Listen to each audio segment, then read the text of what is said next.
junijskej emisiji za dzeci Dzecinski Švedu poznáme keresturských školároch, ktorí na zmahanju Co znaš o transportu na republičnim zmahanju medzi 27 ekipami zavžali trece mesto.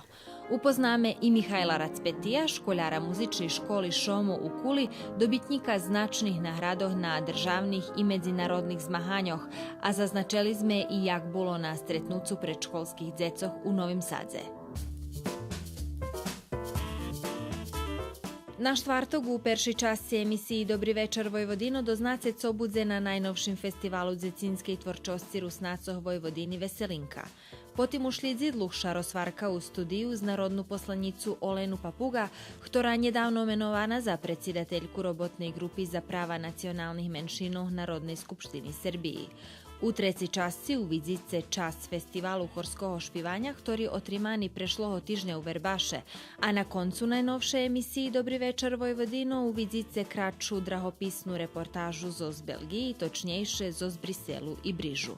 Emisija za dzeci na 19:30 minuti i Dobri večer Vojvodino na 20 hodin.